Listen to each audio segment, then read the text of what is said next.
Beyond this door lies the Holocron Vault.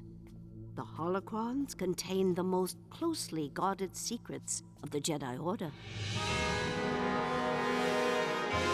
With the Holocron series, the trilogy about the Force-sensitive children, when we began that, I'm not even sure, I can't remember, it's been so long, if we knew what the Holocron contained. We just knew the MacGuffin was the Holocron. A MacGuffin is anything in a story that, it's usually what you're after, what you're trying to find. In Raiders of the Lost Ark, it's going to be the Ark. In A New Hope, it's the Death Star plans. Sometimes it's not even important what it does or what it is. You tell the audience, hey, that is important. We all need to get that. For us, it became a holocron. A holocron is actually sort of hyper-efficient, ancient ways of storing knowledge. There's been all kinds of visualizations of holocrons throughout the years in other Star Wars media, but this was the first time you were going to see someone actually use a holocron on screen, and it had to count. It couldn't be a throwaway thing. I mean, a holocron is a big deal. Guarding the holocrons is one of the most important duties a Jedi can be given. I thought when Anakin meditated, when he made contact with a holocron, that it should do this kind of almost magic. It should be like this magical moment. It has to look like something that only a Jedi could do. Things that float and are blue seem to mean something in Star Wars, If it's blue and shiny, it's probably something you want to pay attention to. Bounty hunter, I have need of your services. Since we were dealing with kind of a darkness, we have Darth Sidious, we have Cad Bane. The arc that I was trying to follow is mainly following the established conventions that you would see in early film noir. In film noir, you have all these Dutch angles. You want to do it just ever so slight to kind of accentuate the fact that this world is a little disorienting and evil. It's difficult to see it, but Bane's apartment is just nasty. I mean, it's covered in graffiti, it's stained, it's just so grubby and horrible, which is exactly what it's meant to be. It's meant to be just the seediest hotel room you've ever seen. At one point in the concept art, there was a chalk outline of a dead Gungan on the floor, which didn't make it into the show, which is, as far as I'm concerned, just a pity. Cad Bane is standing next to the window. It's like the classic detective scene. I wanted these little beams of light coming through, cars going past the window that would throw light and a shadow into the room. Actually, Cad Bane was smoking in our early cut. I think it got exchanged for a toothpick. That was definitely, a scene out of a film noir. Keeping that nonchalant gunslinger, using the brim of his hat, just, trying to conceal his eyes whenever you need to from the camera and the character. And you get up into these intimate moments where you're seeing him talk with his hands and, you kind of just feel the shapes moving. Sure. As long as I get paid. He will do whatever he has to get his money, even if it means setting up people that seem to be his friends. I am Toto 360, Techno Service Droid. Toto 360 is played by my friend Seth Green. I was looking for a way to get Seth involved in the Clone Wars. He's a huge fan. I'm a fan of his show, The Robot Chicken. And when we were trying to figure out, what is Toto going to sound like, I think we based it's kind of like Seth doing C-3PO. That is preposterous. I have no memory of any crashes. Oh my goodness. I have no memory of any crashes. Toto is a fun design. He's different, but he fits in very well with, the other sort of droids that we've seen in the series. And he's got a lot of personality too. You get the attitude and the character in this, in a way, inanimate object. There's no facial expression on him. There's some fun stuff with his fingers and his hands and the kind of nervousness that you also hear in the way that Seth read the voice. I am doomed. Bane, you have to help me. It's that fun little cutaway in the midst of all the serious action. Oh, hey, guys. As always with the Clone War, I don't know why. We create these characters I really like, and then we kill them. Bomb! Bomb? What bomb? A phenomenon that I call show up and blow up. Is there something going to blow up? It's something of an achievement at this point. If you're a new character, to just make it to even the end of an episode, you're doing pretty well.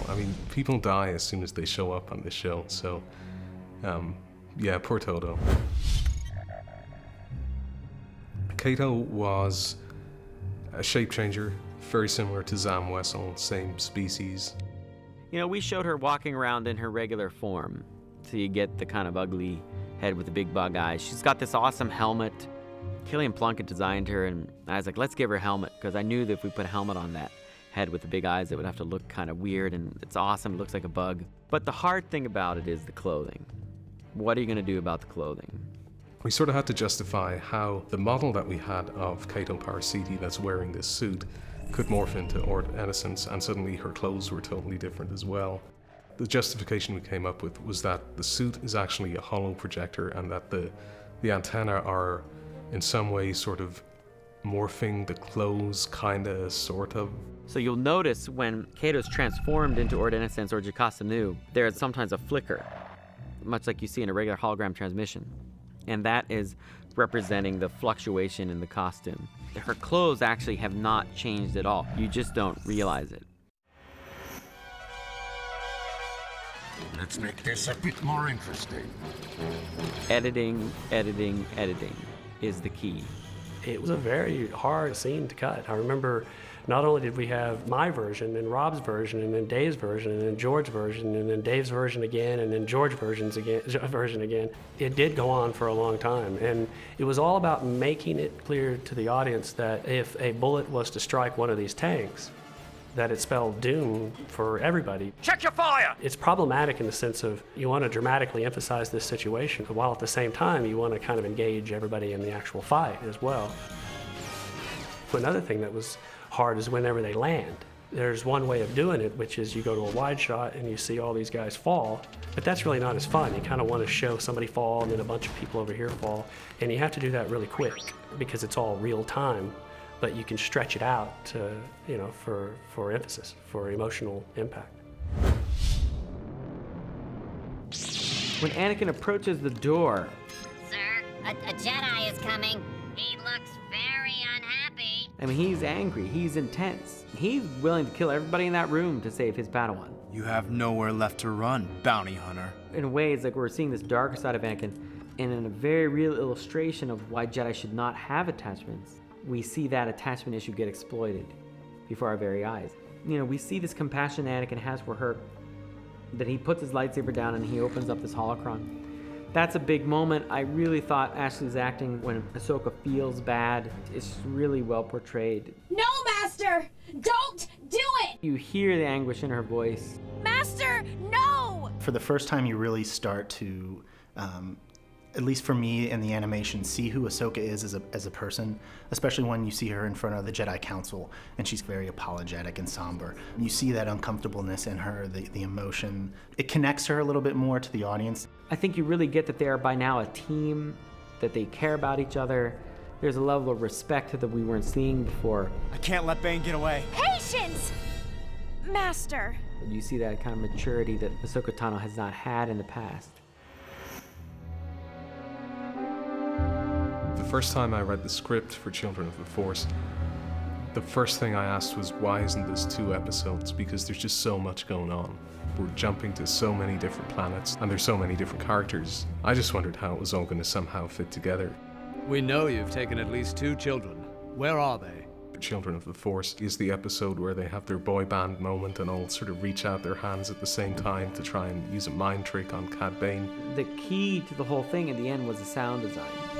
You will take us to the Holocron. We have a lot of ghostly voices that sort of drift through the scene and in the surrounds. You will take us to the Holocron. The Jedi's voices also sort of echo and respond. And you will take us now! Get out of my head! There's a screaming cacophony that's building throughout the scene, kind of like Cad's psyche crying out for them to stop. Probably could have kept going and said who hired him, but then there probably wouldn't be an episode 3, so yeah, maybe that's for the best. I've had enough of that. Children of the Force is also one of the first episodes that had a good deal of involvement with Joel Aaron, so there's a ton of effects that wouldn't have been there earlier. First thing that fell on my plate was Mustafar. I'm like, oh, we're doing lava. Obviously online we have the original Star Wars movies here for us to use as reference.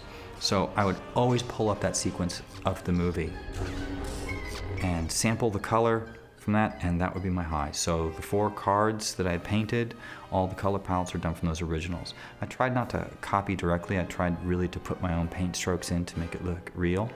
It's like painting the house with the original paint that came with your house. It's like, it's gonna feel good to use these elements. So I basically just would lay all those cards on top of each other with a little bit of opacity in between each of the cards, and they just rotate and move. And then just take a pre-rendered element of just smoke going by and color it red, add a little bit of heat ripple to it, and you put it all together, you've got lava. The effects have to act like the real effect would, but it has to look the way the show looks. We're constantly going back and forth between photorealism, what that looks like, and then how someone would draw, fire, or how they would draw smoke, draw water. It's a maddening thing to work on water. What may look good on one frame doesn't look good in motion. But if you approach it from the standpoint of you're gonna paint it, let's paint it to look good, but then just make our painting look like water. So Filoni and I went to the library, pulled every 1800s N.C. Wyeth books, and I just went through and just put as many prints as possible on my wall of water. And so what came out of that was the look that is this N.C. Wyeth style of just shapes. But it was the waterfall that really came into its own. Sankar, the artist working on it, basically painted streaks. And then the material that we used to apply that paint to this geometry, it's just a flat card. We just have it kind of look like it's melting wax. Now when you watch it, you just kind of believe waterfall.